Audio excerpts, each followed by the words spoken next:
इचलकरंजीतील पाटीलमळा परिसरात गेल्या 15 दिवसात घरफोडीची तिसरी घटना घडली। आनंदा सूर्यवंशी यांच्या बंद घराचं कुलूप तोडून चोरट्यांनी घरातील वस्तूंची नासधूस केली, मात्र त्यांच्या हाती काही लागलं नाही। विशेष म्हणजे गेल्या वर्षी याच दिवशी याच घरात चोरी झाली होती। इचलकरंजीतील पी.बा. पाटीलमळा परिसरातील आनंदा सूर्यवंशी आणि त्यांचे कुटुंबीय 4 दिवसांपूर्वी बाहेरगावी गेले होते।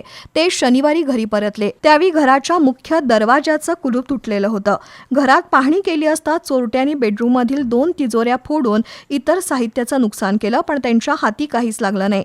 दरम्यान गावभाग पोलीस ठाण्याच्या पथकानं तातडीनं घटनास्थळी येऊन पाहणी केली।